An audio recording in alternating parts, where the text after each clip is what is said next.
I want to set the record straight on something, and it's about the idea of passive income.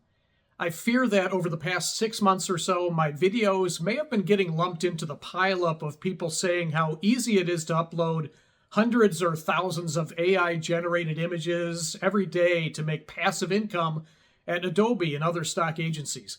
It suggests that you can do something as simple as just pressing a button and the money will just start flowing in and will continue to flow in well into the future. So you can just kick back on the beach with a margarita in your hand, watching the money flow in.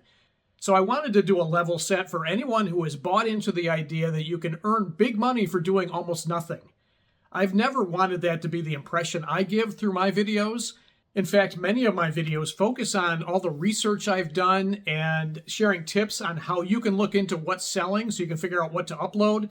To do this right, it actually takes a fair amount of work. Traditional photographers, videographers, illustrators, and animators have always known this. Yes, by definition, stock photography means you can create a work, upload it to an agency, and it can sell for months, years, or even decades to come. For those assets, it becomes passive once it's online. But to make serious income at this, you have to keep working at it, keep doing the research, and creating more content. In my situation, I've worked at this for going on 16 years now, and I've put in the work every single day, anywhere from 30 minutes to 3 hours a day, probably about 90 minutes on average. I do research on my own portfolios, what's selling and what isn't, studying the agency's pages, seeing what they say as upcoming trends that they need more content for, and I'm constantly looking at forums to learn from the experiences of other people doing this.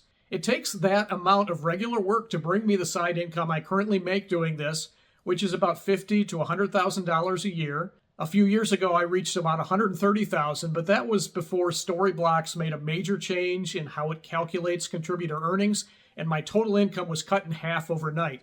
That's a whole other story to itself. I'll have to do a video on that disaster at some point.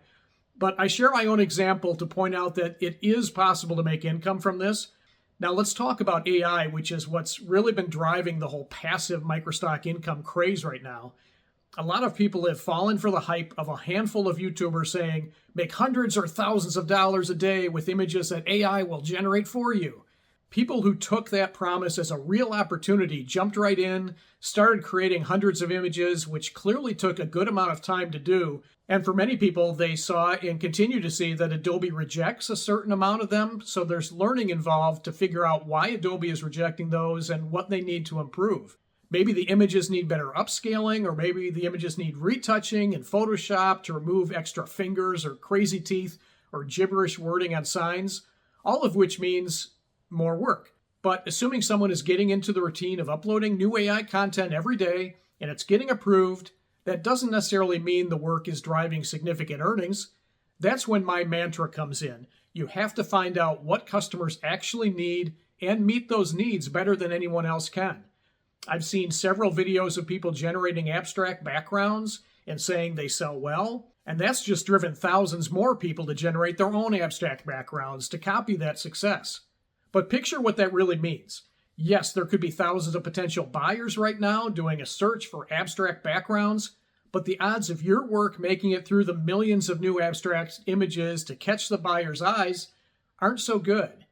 Myself, I'm still testing the waters in AI so far, so it's not yet a regular part of my own content workflow, but when I have tried it, I focused on topics that performed extremely well for me, and I had Midjourney create a handful of images on those themes in a way that I couldn't really do with my regular photography or illustration tools.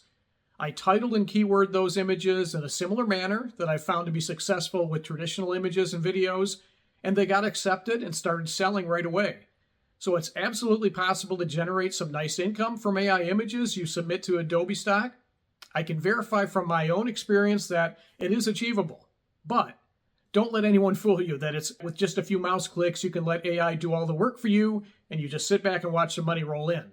If you're thinking of jumping into this, I hope you're not discouraged by what I'm saying. In fact, I hope you're encouraged. I'm telling you, you can make money at this, but you must go into it with eyes wide open. And know that it's not a cakewalk that many others are telling you it is. Do the research and find out what's selling. Determine what you can do differently with a hot topic so you're meeting a need that isn't already being met. Develop a workflow that streamlines all the research and work you're going to put into this so you get efficient with your time and don't end up in a black hole of trial and error. Learn what are the mistakes that will get your work rejected so you end up with an acceptance rate that makes all the work worthwhile. But how do you do all this? Check out my other videos that I've done covering all these topics, and consider my course that I'll preview in a moment, which goes into even more depth on the steps you can take to increase your odds of success. But most of all, remember this: if something sounds too good to be true, it probably is. Anything worth achieving in life takes work, but if you put in the work, you can see rewards down the road. So please subscribe to my video stream on YouTube here so you can see my latest experiences as I continue on this journey myself. Sign up for my newsletter where I share additional tips and tricks. And if you want even more information, consider my course that I've posted to Udemy. Here's a preview. I'll show you the steps I took to figure out what customers really need in photos, illustrations, footage, and now AI images. That's what makes this course different. It's all about exploring what really sells and what doesn't, how to figure out what customers want, the best agencies to sell your work, and much more. This course can help you no matter your current skill level. If you're totally new to selling images and videos online, or if you have some experience and want to grow. Here's what you'll learn: how to get an edge on the competition like I did, a list of 100 hot selling topics from my experience, the list of agencies you should join, and my tips for success at each one, how you should title and keyword your images and videos to maximize your sales, how to use AI tools like Midjourney and ChatGPT to help you create and keyword images, and many more topics that I believe are essential to understand if you want to sell your work online today. The course includes a free download of my book that details all the topics I cover, with a special section on the leading agencies and what you need to know about each one. The course includes more than 20 modules so you can learn at your own pace. Each section includes golden rules you must follow to succeed, plus actionable steps you can take right away to start selling. Pair these tips with the list of high-selling subjects that I'll share with you, and you'll be ready to upload great images and videos that buyers can easily find and purchase. So I'm going to be arming you with the tools that help me succeed, making this the course to take if you don't just want to learn what stock photography is, but how to approach it like a business and get up and selling quickly. So let's get started.